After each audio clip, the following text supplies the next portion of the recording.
Welcome back to the show. My name is Elton Brobe. Let's start from the pension funds, which has been in the news for some time now. The Social Security and National Insurance Trust is this afternoon defending the sustainability of the scheme after reports emerged its reserves could be depleted by 2036. An international labor organization actuarial study reveals SSNIT may not be able to pay pensions in the next 12 years due to a myriad of issues. Addressing journalists this morning, SSNIT Chief Actuary Joseph Boku insists that the ILO work was just a projection and will actually never come to pass. Joseph Boku recounts similar projections from 2011 to 2020, which all projected similar outcomes but never materialized, showing contributors of SSNIT will be able to pay pensions by 2036 and beyond. So the findings in the report, as I said, it gives you a telescopic view of what is possible to happen, not in certainty. It doesn't any way guarantee that what the recommendations are is going to happen at all costs. That's not what it is. So it gives you an idea that based on these assumptions, this is likely to happen, not certainty. So by the law that we operate under, that is Act 766, we are enjoined to obtain an actual valuation report from external actuaries once every 3 years. That is by law. So SSNIT does that. And we have been doing this since inception. In fact, this is about the 14th report that has come out since the operations of the SSNIT scheme. So every 3 years, we engage the services of external actuaries to produce a report about the scheme's health, about the assets, liabilities, how they are performing, and going into the future, what is likely to happen. So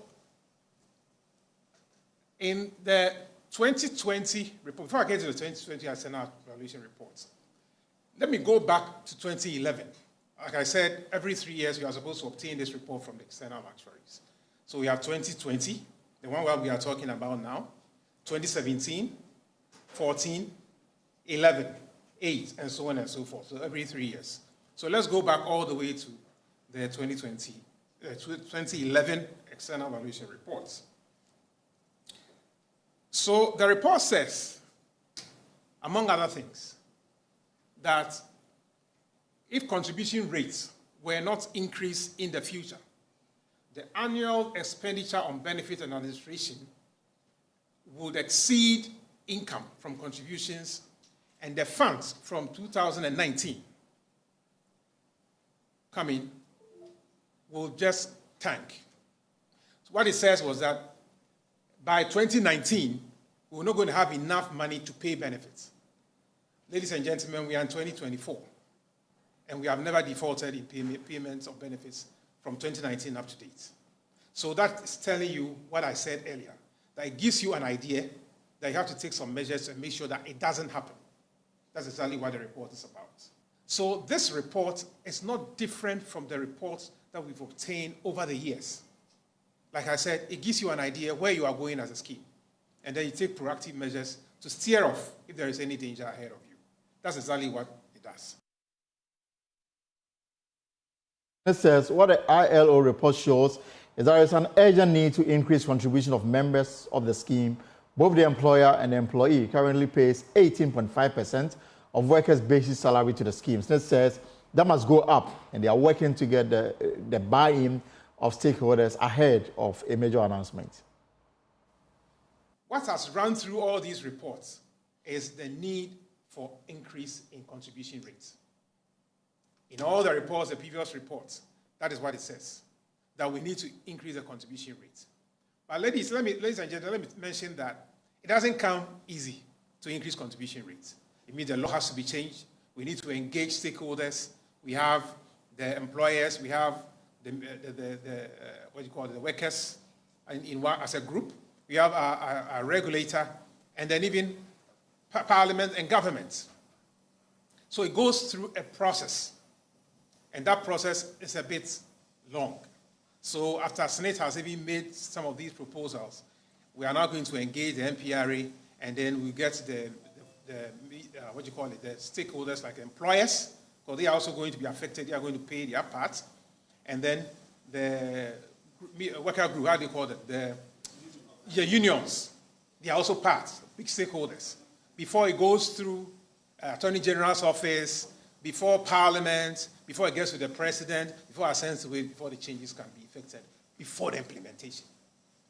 So in order not to wait for all these processes to roll, which will take a couple of years, management of SSNIT are already taking measures to make sure that the scheme becomes more sustainable or improve on the sustainability of the scheme without waiting for just the contribution rate to be increased by law.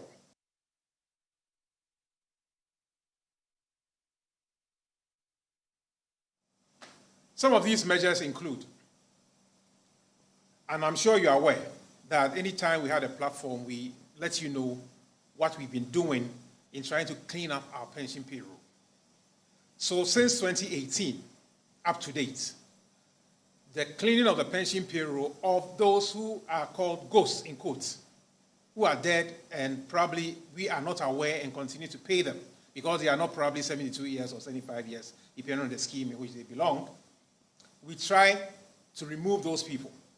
What happens is that we expect that when you are 72 years or 75, every year you come to us to renew what we call the pensioner certificate, that you are alive and kicking, and so we should continue paying you. So when it gets to a point you haven't submitted that, we have to deactivate. That is, we take you out of the payroll, put you on the site, until you show up, that, oh, I'm here. They will pay you all the arrears that probably we have kept. That's what we do. By engaging in that exercise, we saved about 519 million cedis so far. That has been saved, waiting for them to rise and come for their money, the so-called ghosts. Nobody has shown up yet. But when they show up, we'll pay them. But nobody has shown up yet. We have introduced mass inspection, what we call the mass registration, mass inspection, and mass contribution collection exercise to increase membership of the scheme and also improve contribution collections. These are two critical factors for the sustainability of the scheme. Let me quickly mention that. SSNIT scheme is partially funded. What it means is that the contributions that you and I make into the scheme is not enough to pay for the benefits you are going to enjoy in the future. It's not. It has never been enough. That is how the scheme has been designed. It has been designed such that there is always a gap, which the technical people call that funding gap. So all the monies that you bring in, and we place them on investments for the excess, we use them to pay the benefits. If there are excess left, we invest the money and bring the returns to make sure that we pay the contributions and we pay the benefits when they are due. They are not enough.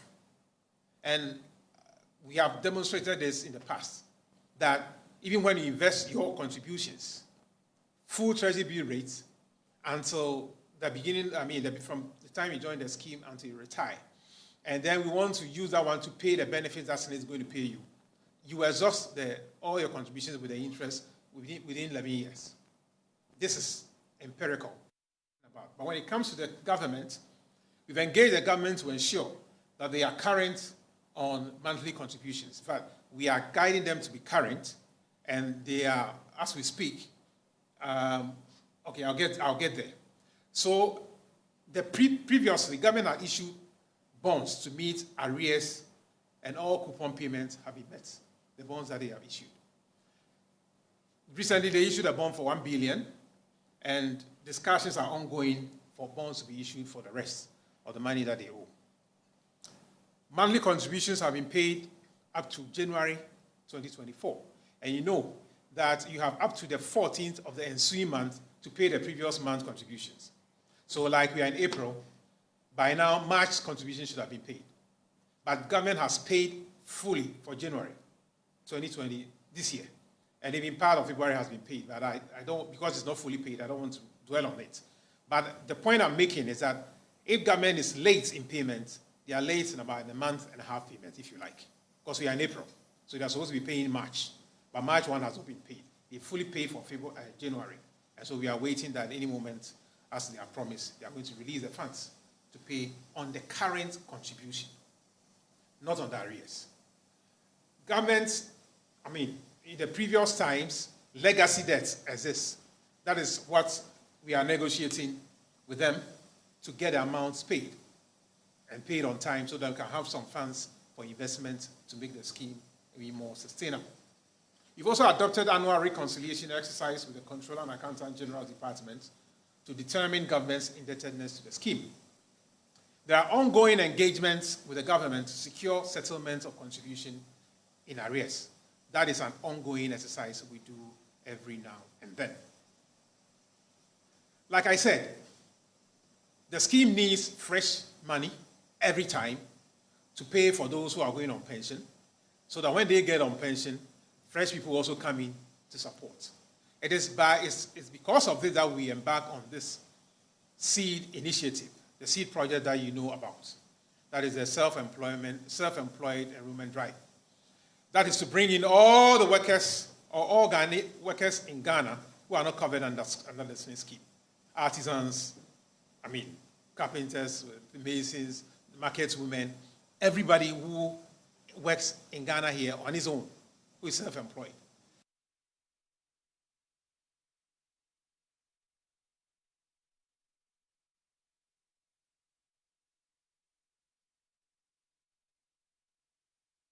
Right, so let me bring in Kwakwa Asante, who attended this news conference, but we welcome. Thank you. So a lot to unpack. SSNIT says that they are in good stead. Yeah. The ship is afloat. Yes. There's no cause for worry. But yeah, the ILO report casts a different picture. In fact, how do they reconcile the two? Well, they talk about how in the last decade, for instance, there have been several of such reports that have cast such a similar light. But SSNIT has ended up being able to pay pensioners. For instance, talk about the 2011 actuarial report, which actually predicted that by 2019, SSNIT was going to go out of business. SSNIT was not going to be able to pay pensioners. But in 2019, SSNIT paid without let. And so they believe that this is just like a foreshadowing of what is to come if you don't put your things right. Right. And that already they are trying to put their things right in such a way that by 2036, or this 12-year period that ILO's report gives, by that time, they will have enough resources to be able to pay pensioners. They said, ultimately, there is no cause for alarm. And I don't know when you are going on retirement, but if you are retiring by 2036, you should know that SSNIT is going to pay you when it gets to the time, and so there should be no cause for concern. Of course, there are pockets of issues that is taking away the sustainability of the scheme. Of course, and I just want us to do a better, yes, government indebtedness. There's the issue of legacy debt and how current government is in terms of its payment to SSNIT, and the issue about SSNIT's own investments and whether it is performing poorly or not, and what they intend doing to revive them. So when it comes to legacy debt, it means that successive governments had piled on debts, that they had deducted money or monies from salaries of public sector employees and have failed to remit that amount of money to SSNIT to do prudent investment with it. So that amount of money is still laying there huge. And if you're a private company, for instance, you're not paying up to SSNIT, SSNIT are going to pile up penalties for you to go and pay. Right. So SSNIT is working, they're trying to negotiate with the government to pay some penalties as soon as practicable. So there is that. And then in terms of government's indebtedness, the current government and what they've been able to pay, government has paid up until January. 2024. So 2024 January, government has paid all that is due to SSNIT. That means February is still in arrears, and then March is still in arrears, and they are working to clear that. And when you look at how governments run, normally that is a bit normal because of the time it takes for controller to process all that. When it comes to the investment of SSNIT, which has become such a big issue for so many people, SSNIT is pouring so much money into so much business, and they're not getting any good return on investment. So SSNIT is talking about how they are trying to revamp all their assets to try and ensure that they get the best of it. For instance, their huge investment in MTN, for instance. They're trying to sit down with MTN to realize how they can get a win-win situation so that they can rack up more money so that this projection that the International Labour Organization is putting out that by 2036 they'll be unable to pay pension is not something that is going to happen. So ultimately, SSNIT says they are working across board. They are trying to get everything right so that by 2036, this so-called quote-unquote prophet of doomsday is just not going to happen. So the assurance here is that? The assurance is that if you are a contributor to this scheme, go to bed without worry. 2036, 2050, 2080, SSNIT says as far as they are concerned, they are viable, they have enough money to pay you, and that even if the investment are doing not so well, by 2036, more members will have been enrolled on. They can take their money and give that to you. You have no cause for concern. Let's pick some reactions on this matter. And Labour expert Austin Garmin has taken on leadership of the Trade Union Congress, trade unions in the country, accusing them of acting unconcerned as government indebtedness to the pension funds threatens livelihoods and the survival of the Social Security and National Insurance Trust. Let me bring in Mr. Garmin for a quick reaction to the assurance provided by SSNIT. Mr. Garmin, it's a pleasure to have you here on the Pulse this afternoon.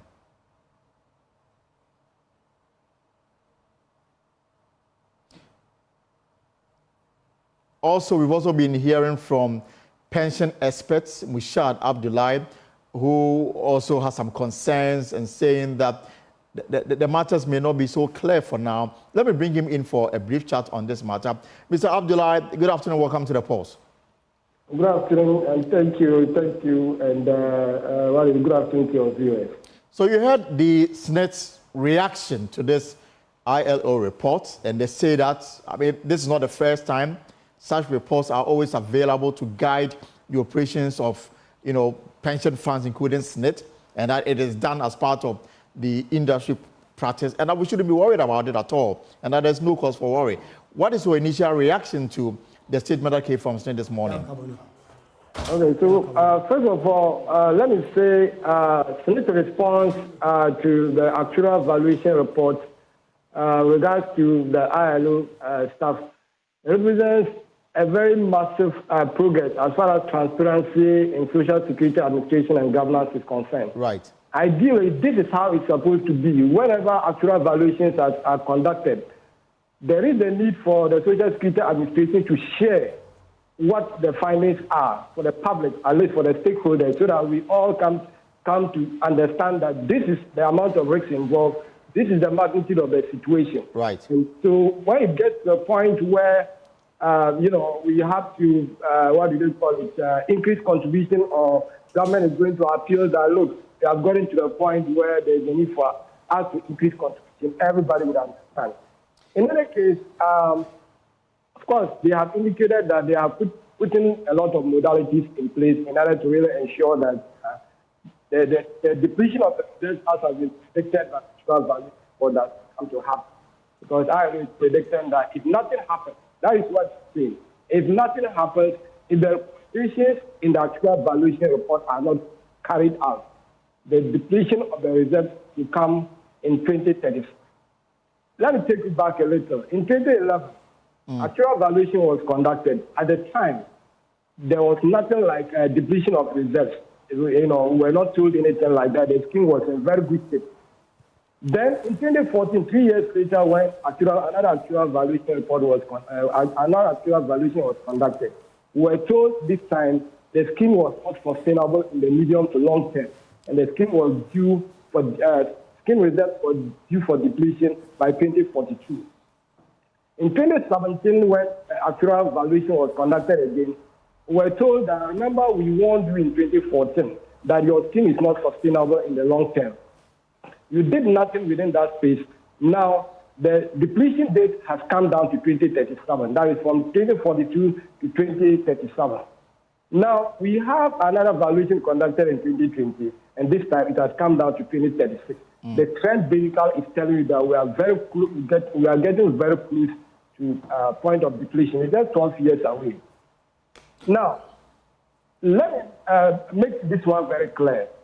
The recent valuation report that we are talking about actually comprises the period 2018 to 2020. The actual state of the scheme within the period 2021 to 2023 is not known, and this is the period that is going to comprise the next actual valuation report. All right. We have to look at what actually happened within that space. So we are going to look at 2021 to 2023. Let me pick a few parameters. Key parameter, dependency ratio. Dependency ratio is looking at the number of contributors who are contributing to support one pensioner. Not long ago, it was 17. As we speak today, it is 7. We now have 7 contributors or 7 workers contributing to support one pensioner. to dependency ratio is declining, and that is a key indicator. Let's look at investment returns as, you know, the ability of a public pension system to support, or the ability of investment returns to support the benefit payment function of a public pension scheme is measured by the real returns on investment. Right. I'm looking at 2021 to 2023. In 2021, SSNIT posted a real return of 8.84%. Now, in 2022 and 2023, look at what happened. Inflation skyrocketed. In 2022, inflation is averaging 31.47%, whereas in 2023, inflation is averaging 40.28%. I am not sure it's going to take a miracle for the scheme to perform, for the scheme nominal return to outperform the average inflation that I'm mentioning. So it tells you that for 2022 and 2023, most likely, the scheme is going to post negative real returns on their investment. So the danger is still there. It's still lurking around. What will be your recommendation as we go forward on this matter? I'm talking about dependency ratio. I've talked about real returns. Let's talk about administrative cost. Right. Administrative cost of the scheme has gone very high within that period. We are talking about what do they call it? We're talking about a lot of recruitment into the Social Security Administration, unstructured transfers and promotion of staff. The currency program that the scheme is running, SSNIT is expending so much into that program. And I believe there will be a day when we'll be talking about whether what the result that we are getting is actually commensurating with the cost that we are putting in. Administrative cost is going very, very high. Now, you talk about government indebtedness. As I indicated, I'm talking about the period 2021 to 2023. As at 31st December 2021, the total debt of the scheme, what do they call it? The total debt of the scheme was somewhere around 9.64 billion. Out of that, government was owing 97% of that. We have been told that government has made good its indebtedness up to January. But the legacy debt still exists. Conspicuous. That is what is happening.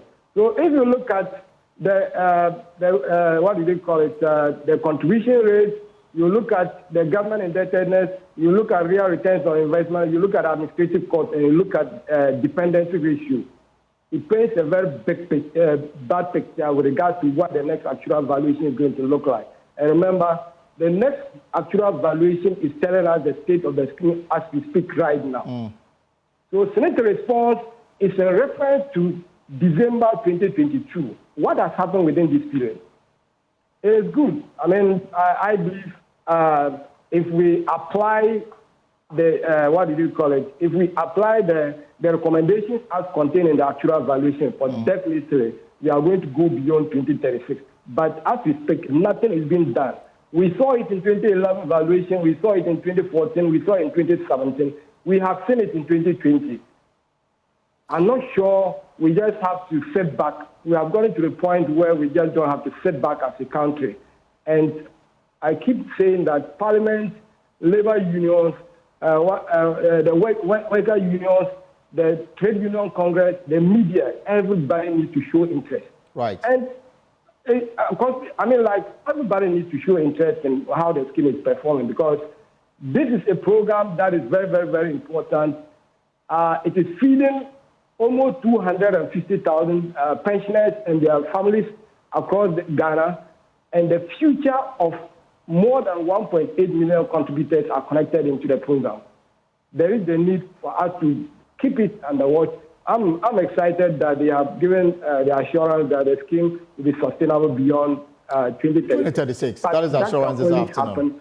If we apply the recommendations as contained in the actual valuation report. And the main recommendation was that there is the need for us to begin to discuss how to increase the contribution rate from the current 11%. All right. I'm not very sure whether when SSNIT did, what did you call it, the press conference, they didn't mention that there is the need for us to improve the funding situation of the scheme. In fact, what they've said that they want to increase the contribution. That is one of the strategies they want to adopt. They want to also revive some of their investments, reform some of their investment with the hope that they will get the needed returns on such investment. I'd like to say thank you very much.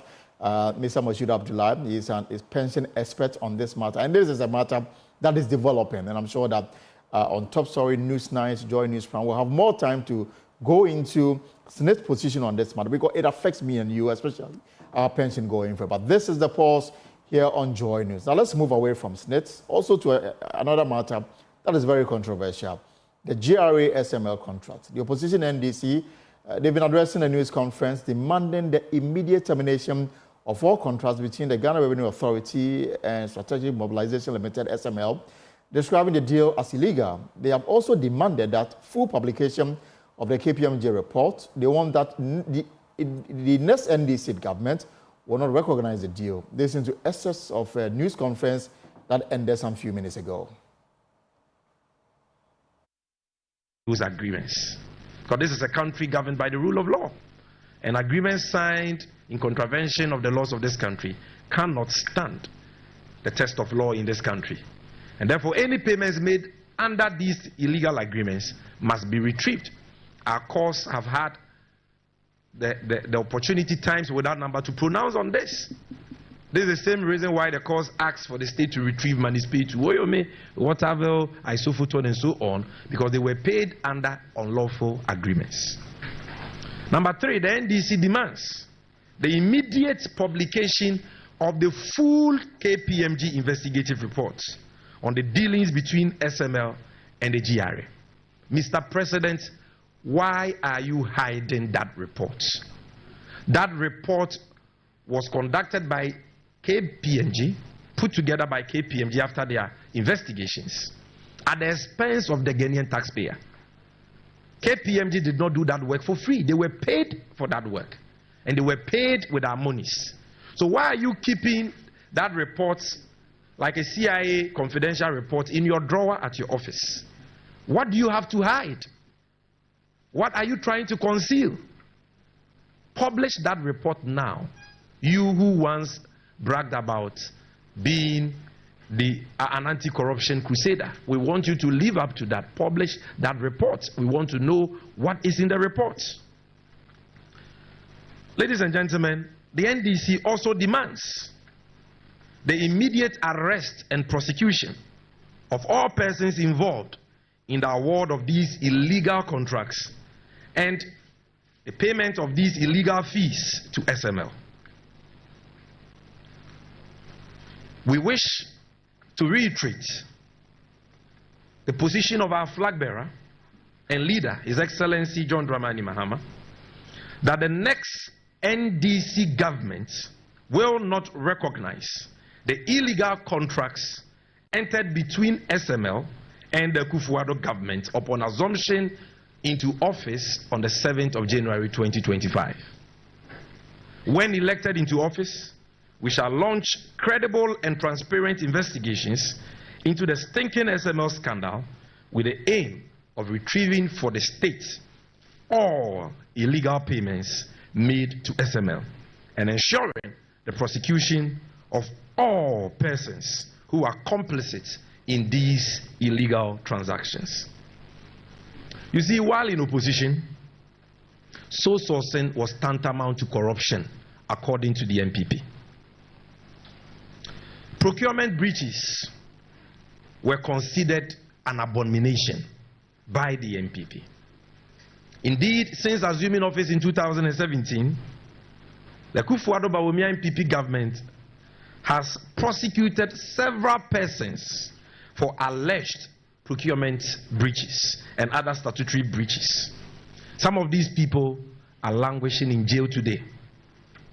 In fact, the chairperson of the Electoral Commission, Charlotte Osei, was removed from office, if you would recall, on grounds of alleged procurement breaches. Ladies and gentlemen, this standard of accountability cannot and will not be any different for members of the ruling New Patriotic Party who are responsible for the sleazy SML deal and other corruption scandals. The NDC is committed to promoting transparency, accountability, and value for money in all government procurements. As our running mate for the 2024 elections, The Venerable Professor Jane Nana Opukwajiman indicated in her erudite and inspiring speech last Wednesday, anyone who has participated in the plunder of the state will be held accountable. Quote, this is not a threat, it is a promise, premised on the wishes of our citizens across various political and social divides, and hinged on the principle of accountability, unquote. Thank you very much for your attention, ladies and gentlemen. I would like to... This is a pause here on Joy News. So that's the communication officer with the National Democratic Congress adding their voice to this controversial issue already in the public domain. Now, so what is the reaction of SML regarding the developments on this contract they have with the Ghana Revenue Authority? Yasa Wasapon is Director Support Services with SML, and she joins us via Zoom. Good afternoon, Madam Sapon, for your time here on the pause. Afternoon, and thank you for having me.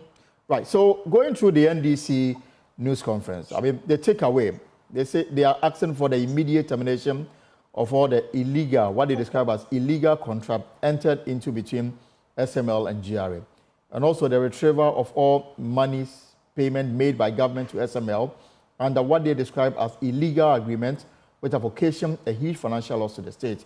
Some civil society organizations believe that the additional revenue which KPMG indicated should be attributed to SML was due to increase in consumption owing to improvement in economic conditions and not because you had any role to play. Perhaps I can get your initial response with these issues before we get to the other matters of how much you've been paid and why you deserve such payment. Right, thank you very much. I think on last Saturday, when I came to Newsfile, I made a statement that I think is not very clear. Now, we are talking about loading and tax in the downstream petroleum. When we consume the product, that is when we load the product, it doesn't mean that we declare for tax to be collected.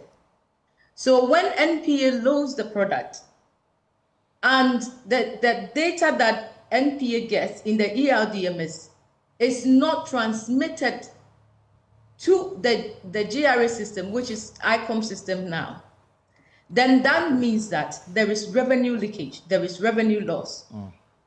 That is what SML has come to plug in so that the money that is going through illegal places will be brought back into the government coffers.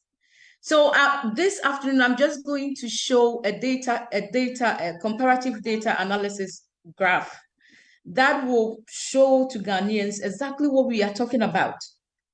We are not talking about lifting data.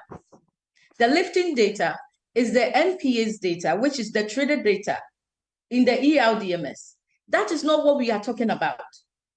The need for GRA is to close the gap between the lifting data and then the taxable volume. They are two different volumes. And NPA do not concern itself, GRA do not concern itself with the loading because we can load. But when we load and consume and we don't pay the tax, government loses revenue.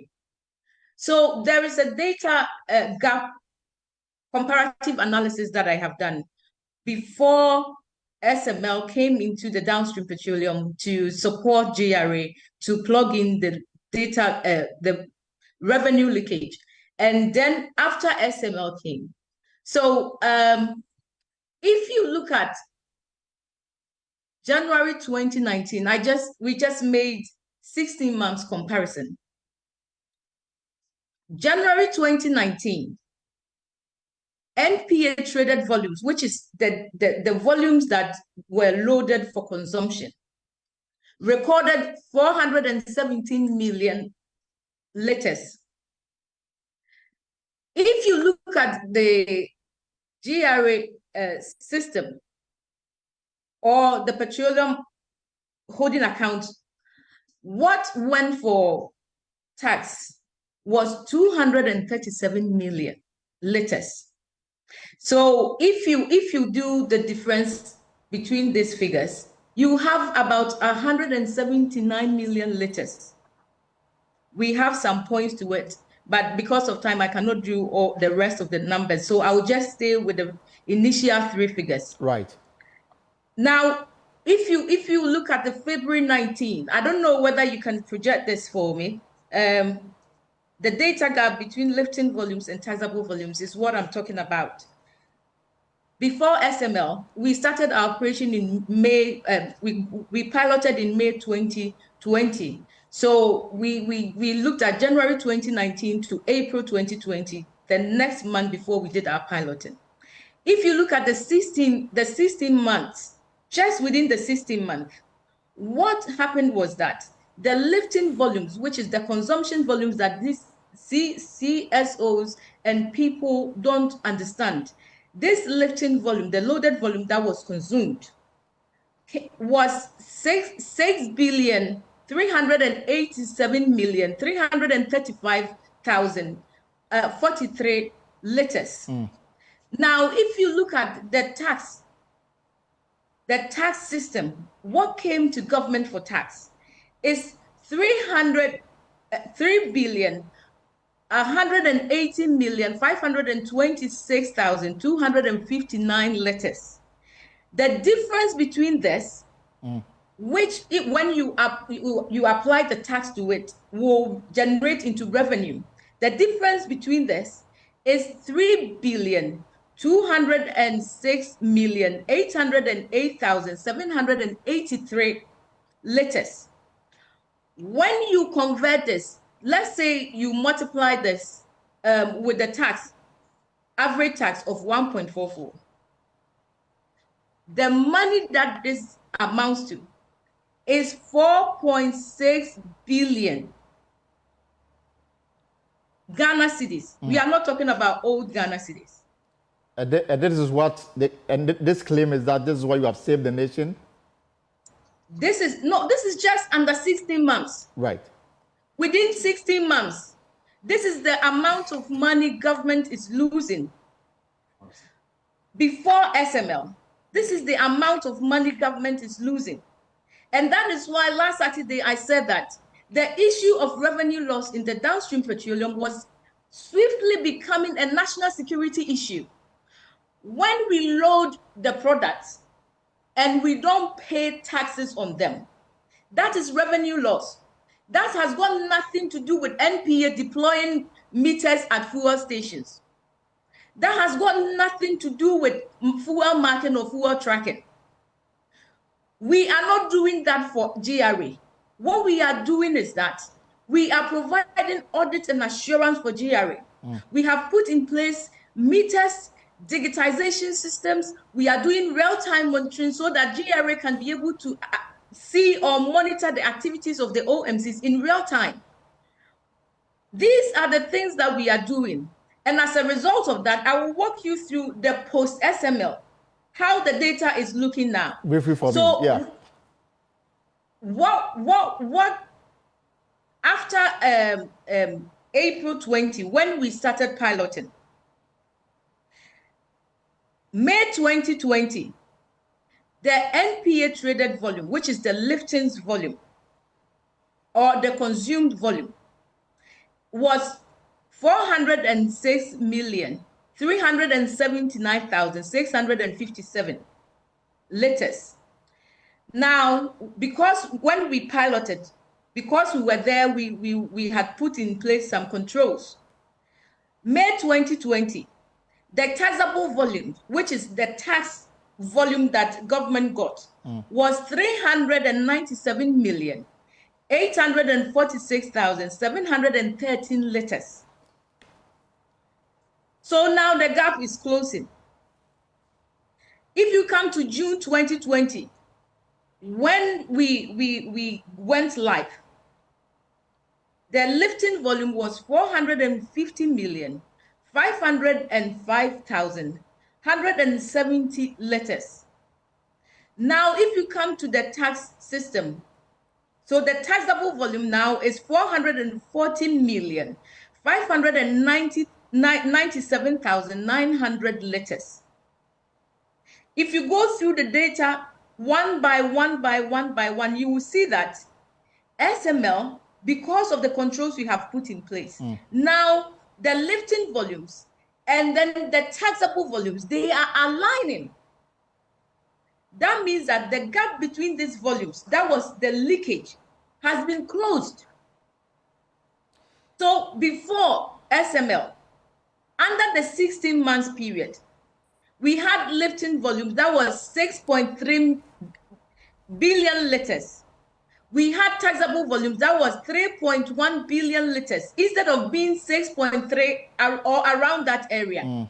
That was not the case. But now, if you look at the volumes between these two systems, which is the lifting volumes, which is the NPA traded volume, and then the tax volume, you will see that from May 2020 to August 2021, the same 16 months, you have the total of the lifting volumes at 7,404,385,392 liters.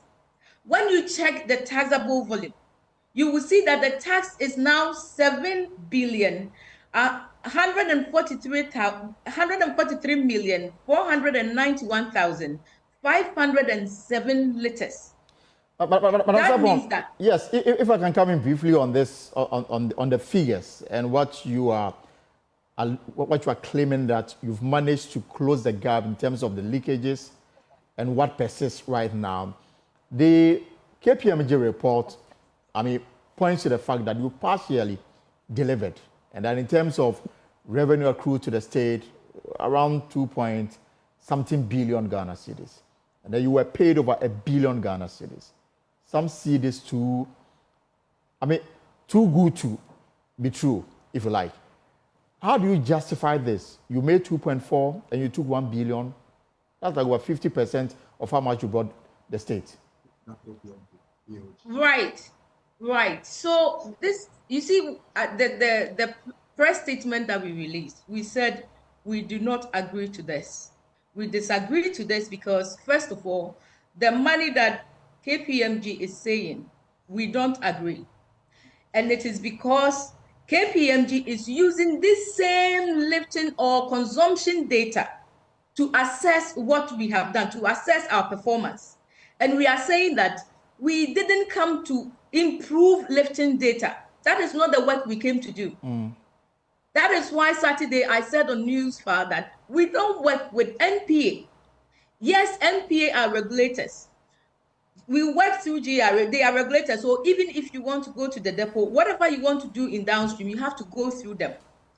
That is the relationship we have with them. Apart from that, the NPA did not employ us. We work for GRA. And what we do for GRA is that we are working to close the gap that has existed and has been an issue between these two institutions. That the product will be loaded, but they will not be accounted for tax. And GRA is supposed to generate income for the country. So it was a huge burden. And at the time when SML came in, this was becoming a national security issue, and we need to pay attention to this. So you are denying that you've been paid over 1 billion cedis? Right. The amount that KPMG is saying that we have generated to the state. The state. This is what we have in response to that. We are not working with liftings volumes. We are working with taxable volumes. So if I have worked on taxable volumes and I have closed the gap between what was before and what now I am doing, what you need to do is that you need to assess me based on the work I have done. You don't go and use NPA's data to assess my performance, because SML does not work to improve NPA's data, which is the lifting or consumption data. What we have done is to bridge the gap between the consumption data and the taxable data. And if you go along that, there is a benchmark that when SML came, GRA set for us. If you go to the Bank of Ghana Petroleum Holding account, that benchmark brings the performance of SML to over 14 billion Ghana cedis. And that is what we stand by. And this is between what period? The reference, sorry. This is between what period?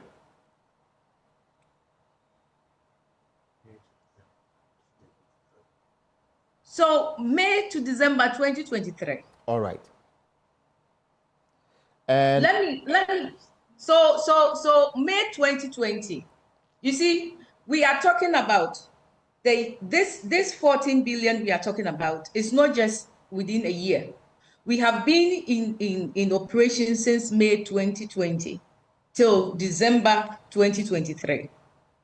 So the yearly accruement of this, of our revenue, the gains, the excess gains of the volumes, and then the revenue that it generates to every year.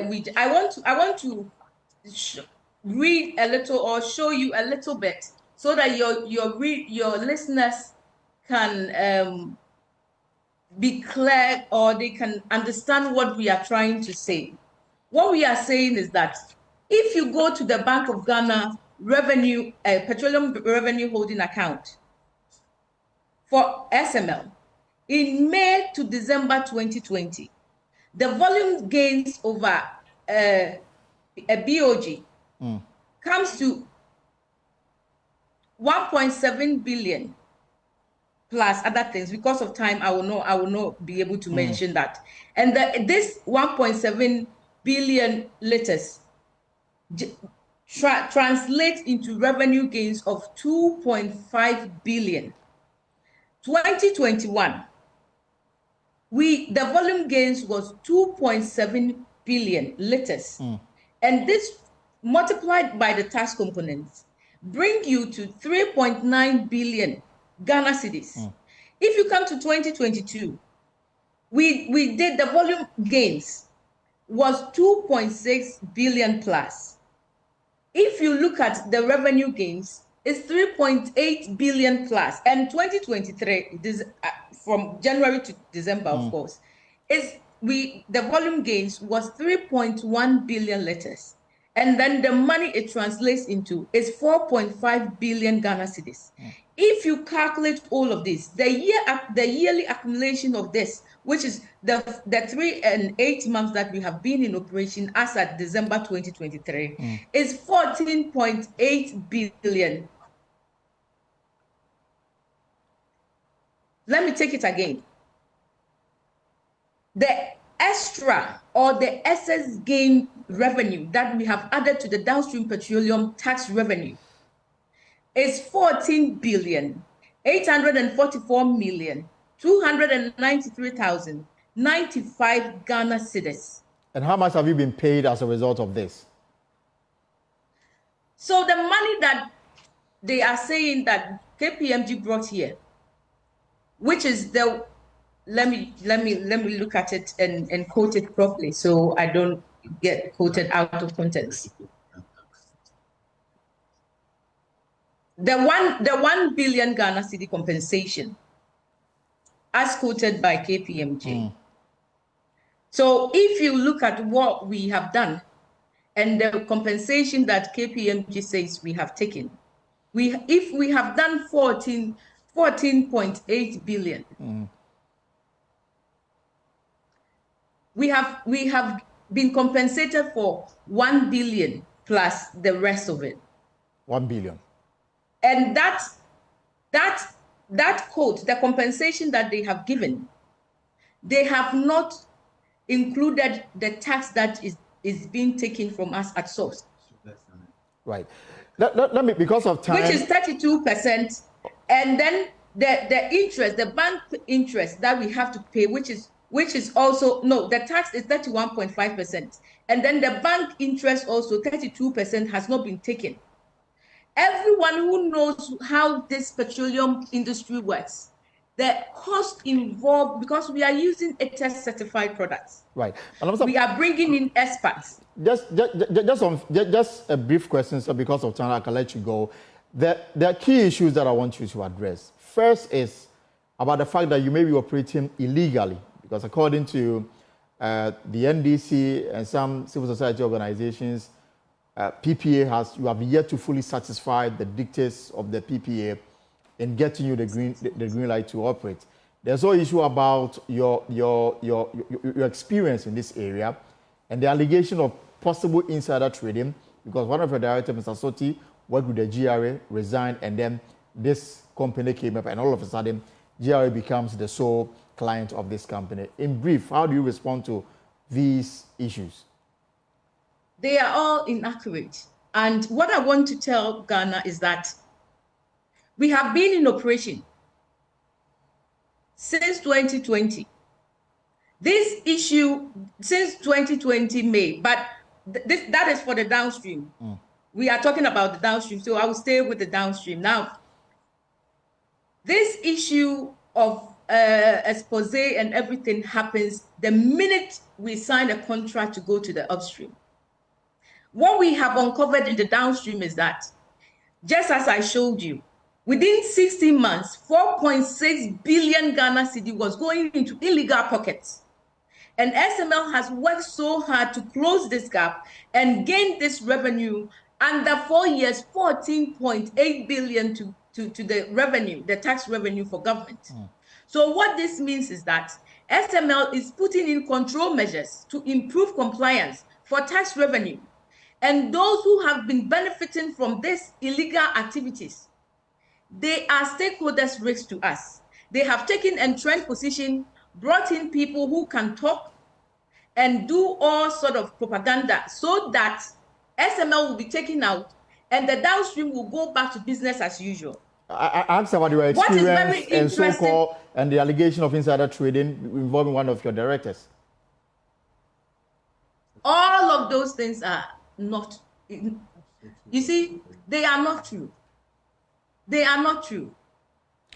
They are not true. If they are able to provide the evidence, you see, from December 2023, when they did the so-called expose, none of these people who are promoting this propaganda has been able to produce any data to support what they are saying. They don't have any documentation to support what they are saying. Everything they are saying is that, oh, there is a timber company. Oh, there is Mr. Soti said this, Mr. Soti said that. We have presented data. The data that I presented today, the liftings data, you can find it from the NPA BDC's performance report. You can find the other one, the tax revenue, in the Bank of Ghana when the icons was not there. And then when the icon came after the May 2020, you can find this data I've presented today in the icons. Right. We have proven ourselves. Everything that we needed to give to KPMG, we gave to them. Let these people who are pushing this propaganda come out with their data to support it. If the CSOs, the Bryce Simons and all these people, if they come with liftings data, the point we want to make to them is that what we want to set the record straight is that we are not working for MPA. Right. We are not working to improve lifting or consumption data. So they should take that data down and go and bring the taxable data and let us compare and have a meaningful discussion about this issue. Guess this matter is developing, and in the days to follow, we'll have more time to digest into this issue. Thank you very much. Madam Sewa Sapon is in charge of support services with the SML. This is a pause here on Joy News. And let's move on because we still got some areas to cover. The Ghana National Association of Private Schools has threatened to boycott the 2025 Basic Education Certificate Examination over what they describe as exorbitant examination fee charges. The group made a call at the launch of the pre-tertiary manifesto. James Aveji has more in this report. As the campaign towards the 2024 election heats up, there are major stakeholder consultations between the political parties as well as the various groupings in the country. Today, the Ghana National Association of Private Schools gather here at the Nat Hall to do what they call the pre-tertiary manifesto launch for election 2024, where they raise key concerns that they believe the political parties need to include in their manifesto moving into the 2024 elections. President of NABS raised several concerns, including the call for government to abolish the 30% quota on intake from the private schools. scrap the 30% priority placement system. Just as it does for the public school candidates, government must absorb the Basic Education Certificate Examination (BEC) and West African Secondary School Certificate Examination (WASSCE) registration fees paid by private school candidates. Extend the free senior high school program to private school students. Review the Education Regulatory Bodies Act 2020, Act 1023, to do away with exorbitant regulatory charges by the National Schools Inspectorate Authority (NASIA), National Teaching Council, and National Council for Curriculum and Assessment (NACA). Recognize low-fee private schools as social interventions aimed at educating children in deprived communities and support them as such. Abolish nuisance taxes that are hiking the cost of doing business, and review property rates and business operating permits charged by the assemblies. And above all, fix the country's economy to create a conducive business environment for the operation of private schools. The group also raised key concern about what they call exorbitant charges. They are calling on WAEC to revise the fees, or they will boycott the 2025 Basic Education Certificate examinations. WASSCE candidates in private senior high schools have to pay 465 Ghana cedis as WAEC registration fee. Those who have practical and oral language papers to write are required to pay an extra 14 Ghana cedis 50 pesos and 19 Ghana cedis 50 pesos respectively. Over the past 4 years alone, BEC fees have increased from 77 Ghana cedis in 2020 to 214 Ghana cedis 1 peso in 2024, representing a 178% hike in the fees. However, over the same period, private schools have on the average increased their fees by only 45%. And people keep complaining that we are increasing our fees, we are charging a lot. Over the 4-year period, we have increased our fees on the average by only 45% compared to WAEC's 178% increase. Apart from recommending that government absorbs these exam fees for the low-fee private schools and subsidize same for all other private schools, we entreat WAEC to always negotiate with NAPS prior to any fee increment. Let me serve notice that NAPS will lead all pre-tertiary private schools to boycott next year's BEC should WAEC arbitrarily increase the fees. This year, we got the notice late. It would have happened. But we are serving the notice early that from next year, if there's no negotiation, private schools will not be part of next year's BEC. And this is not a mere threat. We are lacing our boots towards that. The group also registered their disappointment in the absence of their key stakeholders invited to this meeting, including Nana Kwame Bediako, Alan Kojo-Chremanting, Hassan Ayariga, and Bernard Mona, who they were looking forward to present these key concerns to going into the election. Actually. Right, so let's explore this matter further and the danger it portends for students especially. Professor Damasko Turason is president of NAPS and he joins me via Zoom. Prof, it's a pleasure to have you here on the poll. So my concern is about the students. Your threats, obviously those who will be affected will be the students. Have you considered that?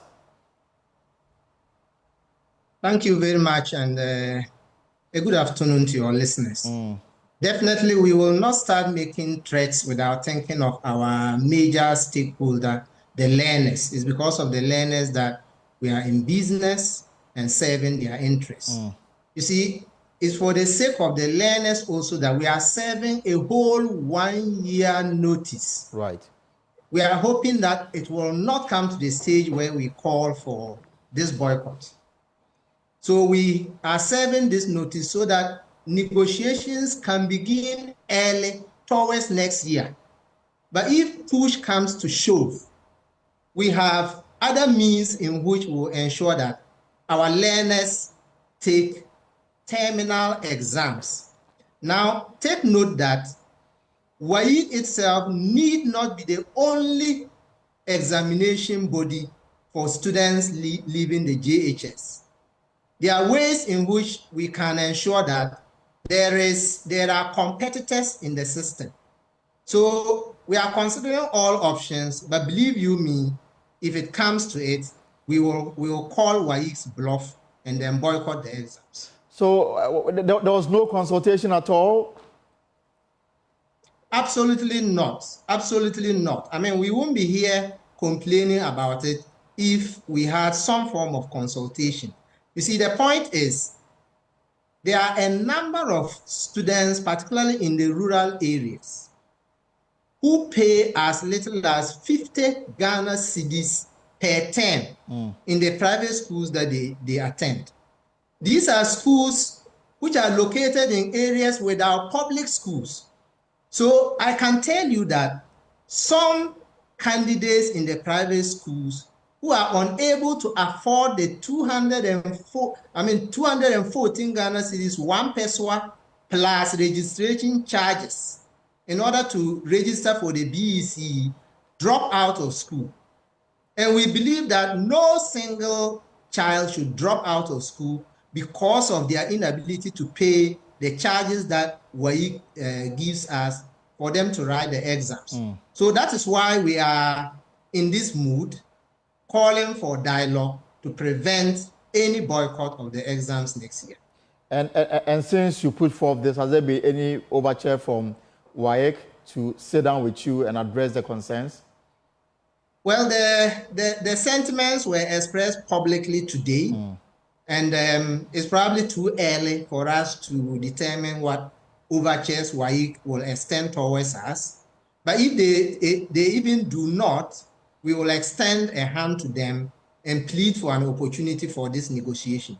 The key issue that obviously will come up in this discussion is a kind of relationship that exists between yourself, your group, as a stakeholder, and WAEC in terms of fixing some of these fees, such that some of these matters they don't come up in the media, but rather are addressed behind the scenes. What kind of relationship is it between WAEC and people like yourself in the management and organization of examinations? We have very good relations with WAEC indeed.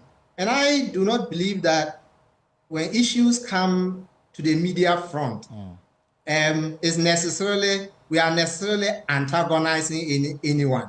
This is a democracy. So you can always have a conversation on the media front without it getting antagonistic. So we are deliberating with our parents, with the learners, with WAEC itself. And there's nothing wrong with doing it on the media front. And then to reiterate to the point, how much is WAEC charging per student? For this year, they are charging 214 Ghana cedis, 1 peso for the BEC. And like I indicated, the GES exam officers who register would also charge an extra amount. And it's not uniform across the country. It ranges between 30 Ghana cedis per child in some instances to about 100 Ghana cedis per child. So you add that on to the 214 Ghana cedis, 1 peso, and you are probably getting to 300 Ghana cedis. So for a private student, at the level of WASI, that's a different conversation because there WAEC could take 465 Ghana cedis, that's this year, and there are some add-on fees for orals, for practicals, and all of that. So That's quite a bit for students to afford. And so for a private student writing the BEC, you will have to at least budget a little over 300 Ghana cedis to be able to write it in the year to come. Absolutely. Of course, depending, as I said, on the area of the country where the GES officers are also giving their charges. If it's as low as 35 Ghana cedis, which is charged from where I come from, then it might not be up to the 300 Ghana cedis. But in some parts of the country, I'm reliably informed, they pay up to 100 Ghana cedis extra. Prof, thank you very much. We are hoping that WAEC will reach out to you so that there will be an amicable resolution to this, concern. Thank you so much for the wonderful opportunity provided us. Right, so that's the private schools, and they have issues with the new charges that WAEC has announced for the BEC and of course the WASI as well. And they say that if WAEC is unable to do anything about it, chances are that will affect those who will be writing the BEC next year. This is the pause. We'll take a short break. When we return, boxing legends Azuma Nelson, we'll talk about it. Welcome back to the show. This is Joy News. This is the pause. And of course, this is your election headquarters.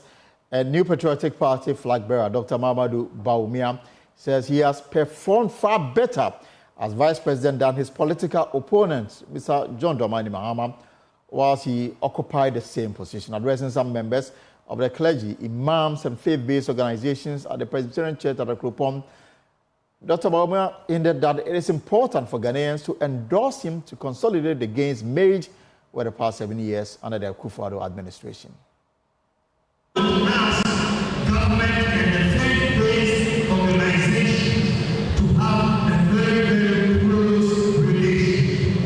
I want us to have a close relationship. And I have said that if you look at the way that the faith-based organizations, the churches, and so on have done for Ghana, it is more than many of our external development partners would ever do. The schools they have built, the church, the hospitals they have built. But we always don't treat our faith-based organizations as partners in development. I want to bring a whole new chapter in the relationship between our churches, our faith-based Islamic organizations, and the government. I want to bring a golden age of that relationship between the church and the faith-based organization. So the vice president is touring the Eastern region as part of a nationwide tour for election 2024. Now, in less than 24 hours, the people of Ejuso will finally elect a representative for Parliament. Now, as simple as that may sound, it is also a crucial election that political watchers say will set the tone for the December polls, running up campaigns in the PB Marshal all its itinerary, including President Akufo-Addo, to whip up votes for the candidate Kwabena Boateng to take the seat on Tuesday. That's tomorrow. However, his main contender and independent candidate Kwabena Owusu-Aduomi, a former member of Parliament for this area, is marching them both for both, rounding off his campaign on the high on Sunday. Daniel Aljima observed their final campaigns and has more in this report. Bigwigs of the NPP, including President Akufo-Addo and his vice, Dr. Bawumia, were present in the final rally of the party ahead of the by-election. The president mounted the campaign platform with some jabs for the former MP who is attempting a comeback as an independent candidate. So to cabinet minister, our MP. You unseated a cabinet minister at Ejuso and found nothing wrong with that. But today, you are everywhere talking.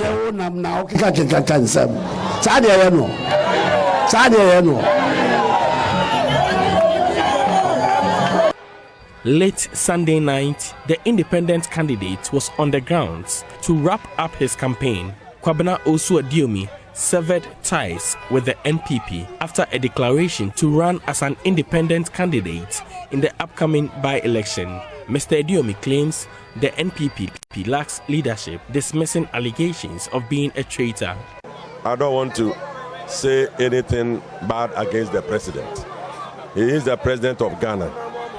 I'm not a traitor. When I lost the primaries, did I go independent? I did not. I took it in faith. But when there is an issue that is contrary to the guidelines and regulations of the MPP party, and people raise concerns, if they are good leaders, they should have solved it. If they are saying that I'm a traitor, even while I'm outside, the projects that I and Kofi Job we are doing, they all favor MPP. Adem is not a traitor. They should learn to be good leaders and solve problems that are in the party so that the party can stand up. I'm telling you, MPP has no spirit in Ejoso constituency and even in Ashanti region. In response to the tag of being pushed by the NDC, Mr. Osu Ediomi wants the president to show evidence for the reason. He explains his candidature appeals to NDC supporters in the constituency due to his track record. If the NDC man, if the president is saying NDC man, he has to prove I am not an NDC man, because NDC people, they like me. All the works that I did, they are all benefiting. Why have they seen me wearing NDC colors? It's because I said I'm going independent. That's why. The people here who are NDC, they want to vote for Adiomi because Adiomi did projects that benefited them. Now, let me answer what he said, I did it for them. Yes. Even when NDC was in power, I worked for my people. There are some 4 roads that I requested for from NDC government that was given me. 4 major roads. I did it in NDC time. So all the projects that I did, I love it and I had it. Having said that, I used my own pocket money. But who is government? Government is all of us. The roads were not done by the president's pocket money. It wasn't by the vice president's pocket money. It wasn't by any of them pocket money. It is the revenue, it is the sources, it's the funds of the state that were used to do it. What is important is that if you are an MP, you lobby for projects for your people. Earlier, some supporters of Kwabena Osu Ediomi hit the streets of Ejoso to campaign.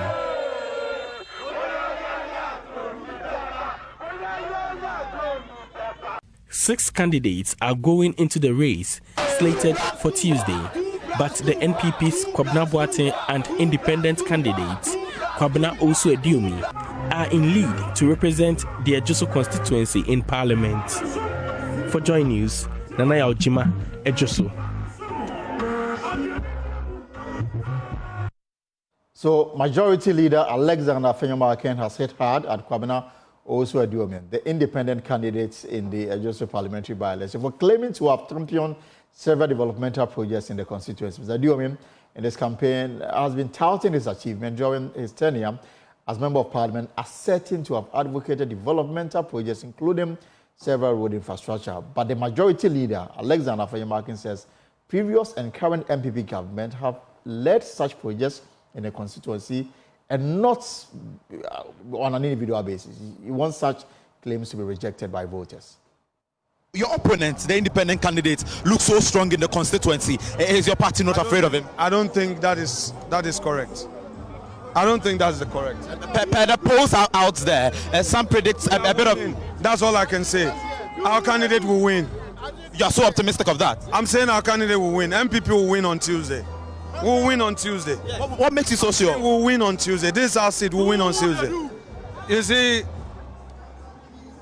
whatever developmental project we are seeing here is coming from MPP, not an individual. And I have no doubt on my mind that the people will honor us come Tuesday. It will be done. We'll win. I've done politics for a little while. I know what I'm talking about. His people too are also sure. We'll win. I don't want to hear what somebody is saying. I want to tell you what I know to be the fact. God willing, we are winning, okay?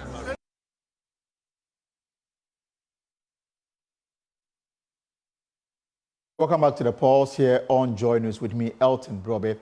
Now, boxing legend Azumah Nelson will return to the ring after almost 2 decades since his last exhibition fight. Azumah may have been world champion 3 times in the past, but now how he's feeling on his return is that he still has the stamina and the capacity to do this in a different way.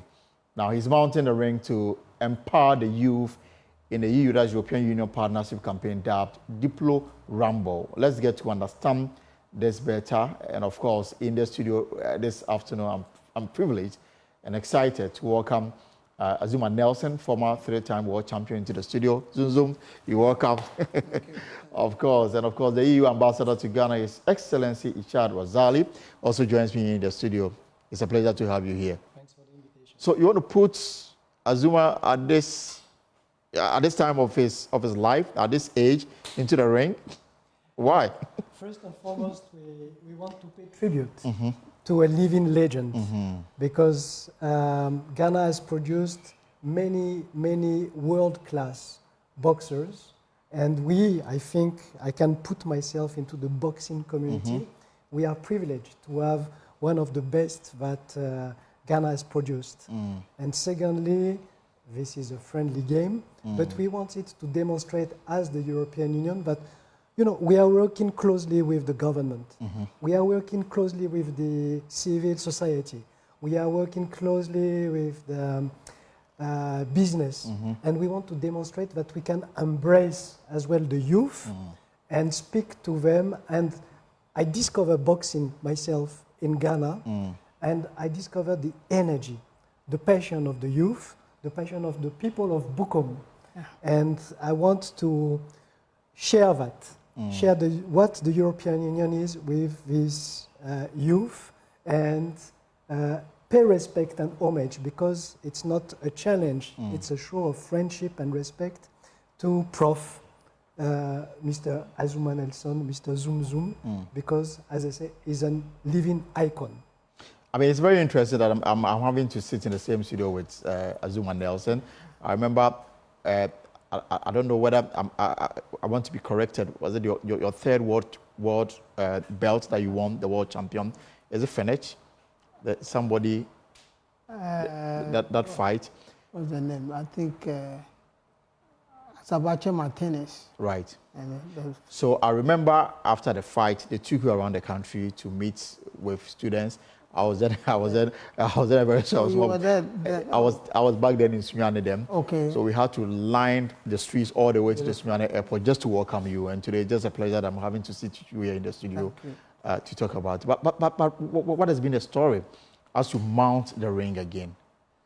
Well, I'm so happy when I heard that the ambassador wanted me to be in the ring with him. You know, there's something they've been doing every year, you know, and there's no boxing inside. But this time, they included boxing.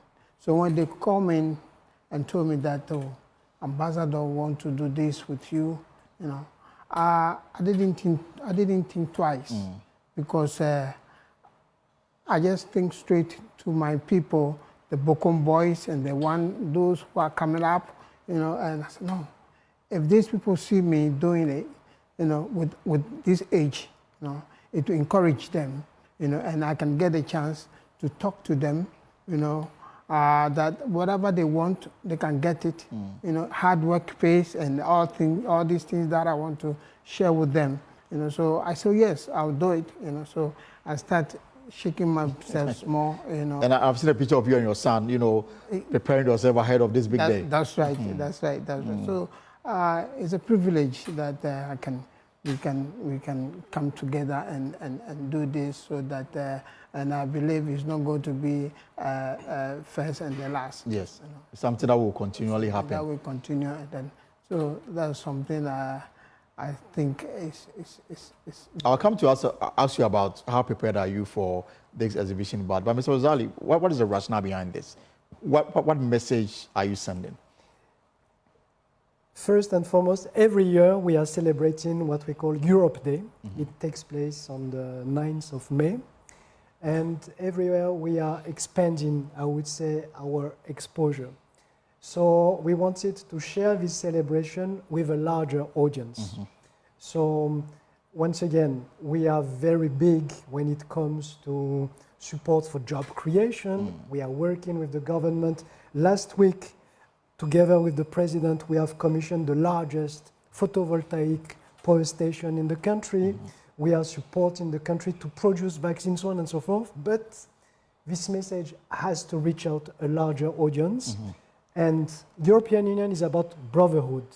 European Union is about mutual respect. It is about the support and engagement with the youth. And we believe this time around we can use the platform of boxing, because I attended the All African Games.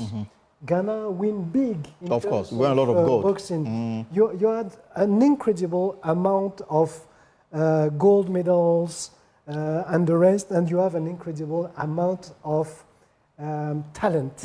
And we wanted to put that on the fore and speak directly and work directly with a larger youth audience. And you think that boxing can help unearth talents in some of our youth, make them more productive, if you like, and the association with Exuma, the end game is to inspire them that they are capable of also reaching where he got to. It's exactly about reaching and sharing these values, values of friendship, brotherhood.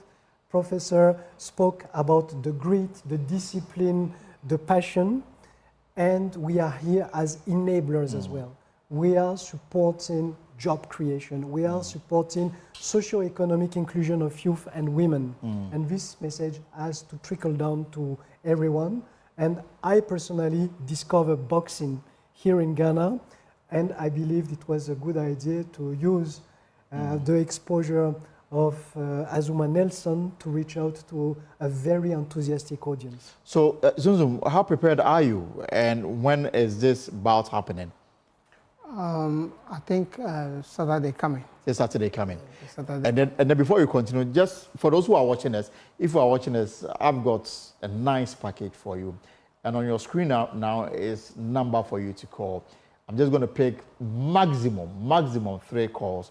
If you are able to get through with your call, you win a ticket to go and watch Azuma Nelson in this exhibition bout that will be happening at the Bukum Arena, right? Yeah. Of course. So give us a call right now, 1, 2, 3, and then we are done. And I'll give you a ticket to go participate and watch this fantastic event coming up this weekend. But I was asking, how prepared are you for Saturday? Well, I'm ready. You know, I'm ready to exhibit the experience that I have. You know, to show the boys who come in. You know, this is exhibition. You know, and it's not a fight. It's exhibition that people will see the movement of Azuma Nelson. You know, the classic boxing. You know, and so that when they see it, you know, they feel like, oh, I can do it. I can do that. You know, so the book, especially the book on boys. You know, and because you know these days, like Excellency is saying, work is difficult to get. You know, there's no work. Right. You finish your education and there's no work, but you can finish the education and you can contact. If you contact Azuma Nelson, you contact a lot of boys. Like if you are interested in boxing, you just let me know. You know, and boxing is a big business. Right. You know, so football is a big business. You know, so whatever talent that you have and you feel that you can go in. You know, this is the opportunity for you to feel free and do it. And who are you facing up with on Saturday? Who is your opponent? My opponent is right on my right side. On your right side. You know, so, and it's going to be a war. Mr. Wadali, are you ready for Saturday? You are never ready. Yeah. You are never ready. But you can work to be ready. Yeah. But as Prof said, it's a friendly game. But still, you know, there is experience, there is He's a world champ. He's a world champ. It's not nothing. And I have absolutely no chance, but I will try as well to demonstrate the few moves that I've acquired with some of the best boxing coaches here, because you have huge coaches here. And the idea, it's friendship, it's exhibition, it's entertainment. It will be an evening of entertainment. All right. Putting boxing at the fore, paying homage and respect to one of the living icons, and sharing brotherhood message. I'll come back and then ask, so you generate resources, you generate some money, what would that go into? And then how are you using this upcoming event to encourage the youth to be more productive? I'll come back to that. But let me take you to the voter, where Frank is joining us via phone. Frank, good afternoon, welcome to the pause. Thank you for having me. So I have a legend here in the studio, and I have the EU ambassador to Ghana in the studio. Big people. What have you got to say before I give you the ticket? Okay, all I want to say is to greet them, and I'm a lover of boxing, so I think this is a good initiative that they are bringing on board. So I pray that whatever they are having to, God will help them to achieve it, and I just wish them all the best. That's all I can say. Okay, so Frank, just one quick question, and I'm just hoping that you're able to get it so that I can then loan you this ticket. How many stars are there on the EU flag, if you know? How many flags are there on the EU flag? Stars, sorry. How many stars are there on the EU? You know, the stars represent countries that make out the European Union. Do you know how many stars are there on the flag?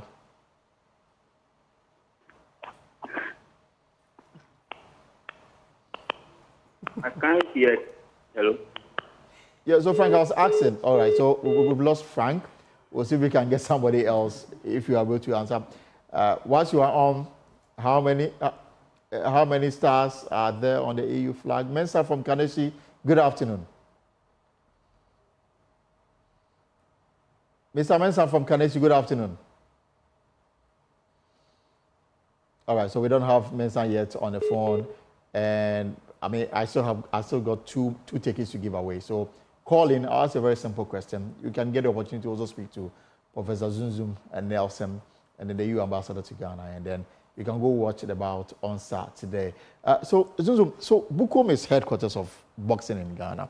Yeah. Even though I know that when you became world champ, Nanaya also followed. Yeah. And then he came back to Accra. There were guys in Kumasi who tried. Nanaya is a Bukom boy. Okay. But because he came from the Bono region back then. He came and stayed in Bukom before he became world champion. So really, in terms of harnessing the potential in Bukom, what more can you do to bring that up to that international standard? People are earning hundreds of $millions for just sometimes 2 minutes in the boxing ring. Yes, as you said, 2 minutes in the boxing ring.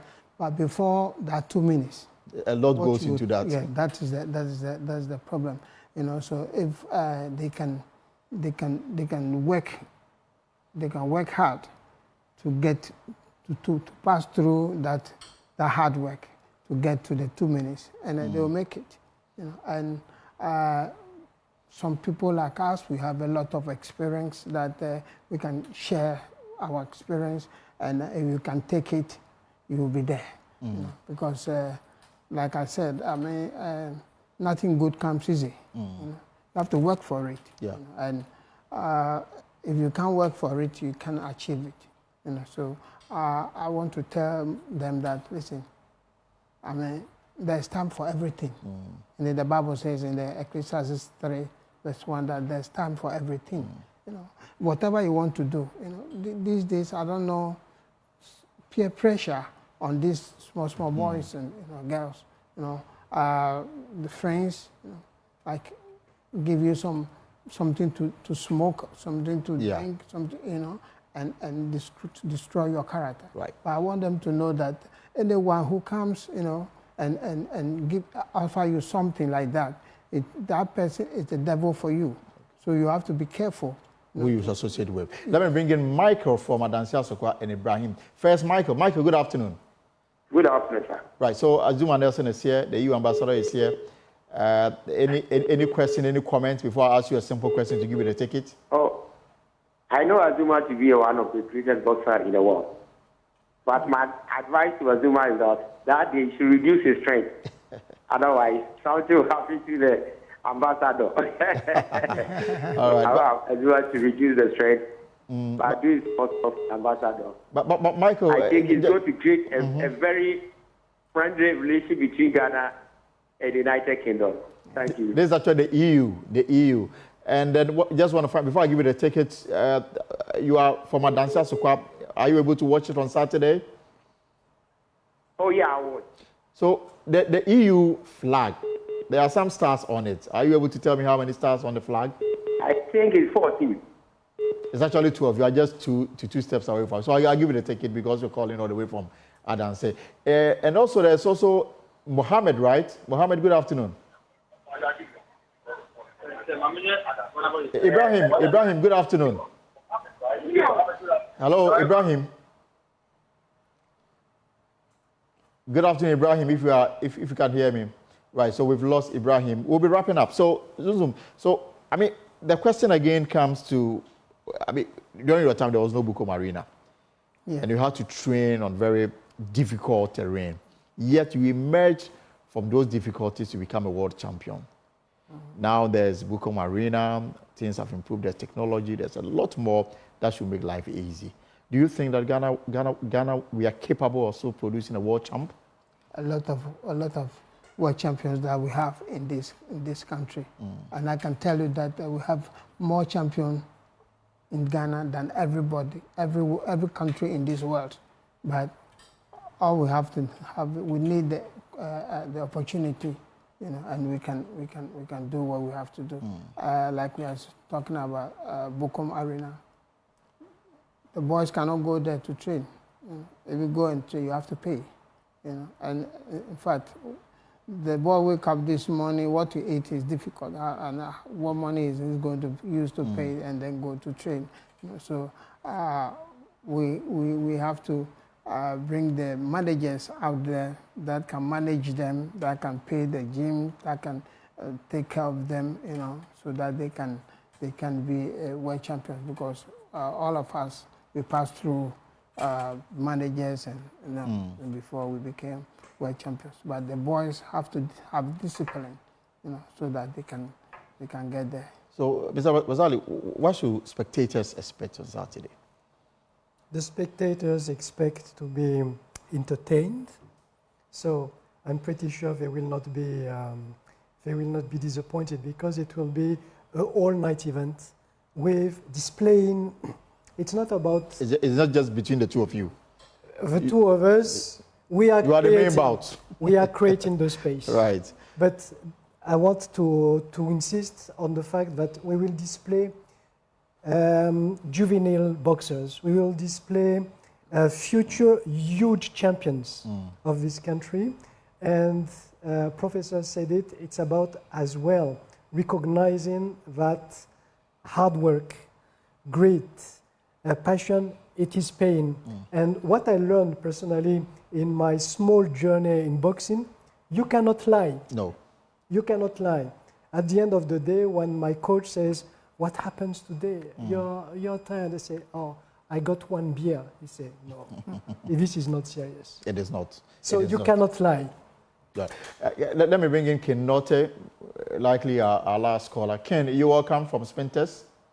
Thank you, bro. You have the floor. Azuma is here. Talk to him. Hello, Ken Note.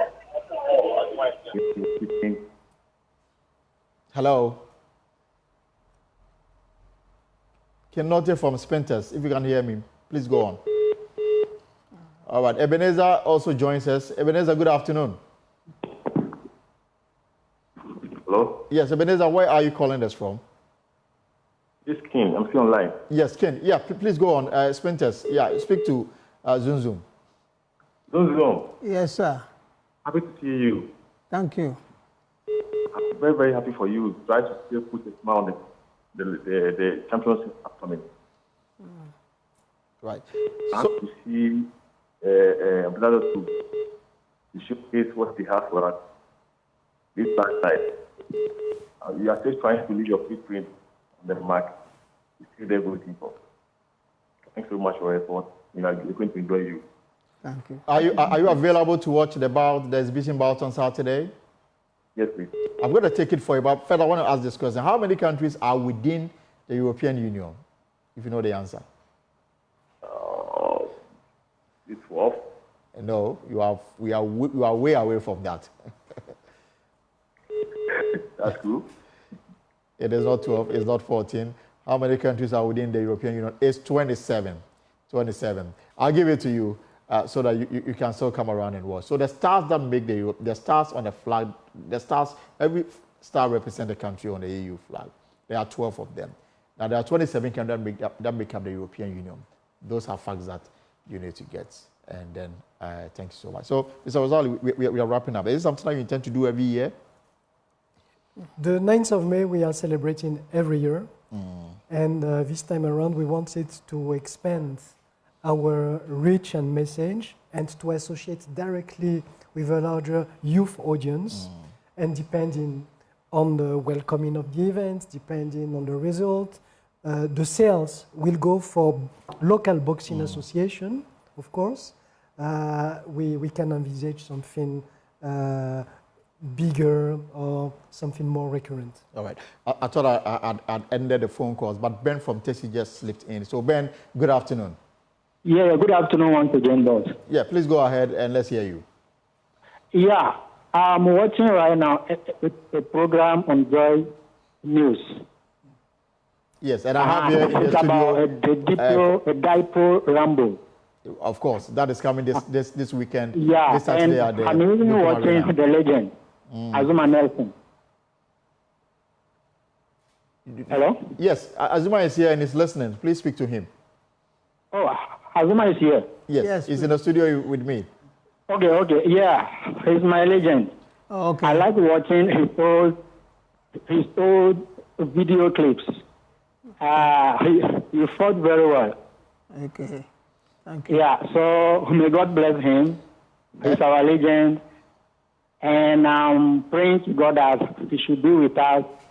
God should add more age to his age. And the thing is that he's going to relive all those fights this Saturday at the Bukum Arena. And I hope you will make your way there. We have a free ticket for you. Okay, thank you so much. Thank you so much for your time. And that will be it for the phone calls here. So, Zunzum, it's Saturday. We all will make our way to the Bukum Arena. And for those who will be coming, what are you telling them? Well, I'm telling them to come and enjoy themselves, And then I know big people are coming, and the youth want coming to fight. I mean, they will see a rare boxing, the juvenile. I mean, you see the boxing and you'll be interested to manage one or something. I mean, just let me know. So we are waiting for them. We welcome them all. And then, Mr. Rosali, your final words? The European Union is not a far-away thing. We are running the extra mile to go and meet with the youth of the country. And so Saturday is a platform.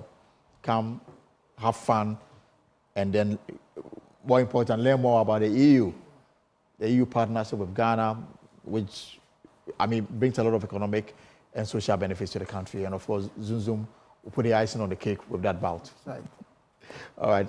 Well, Professor Azuma Nelson is a former world champ, and of course, Mr. Rosali is the EU ambassador to Ghana. It's my pleasure having you in the studio. Thank you. And then, thank you very much. Thank you so much.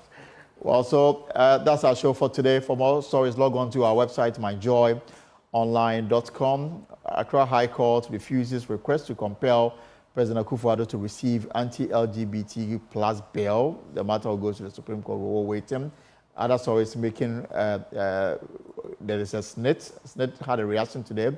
Akufo-Addo jabs a Joseph former MP who's independent candidate ahead of the election, the by-election tomorrow. And we'll bring that to you from morning till when the winner is declared. Until then, you have a good evening. My name is Elton Broby. Whatever you are up to in the hours ahead, I hope it's profitable. See you tomorrow at 3 p.m.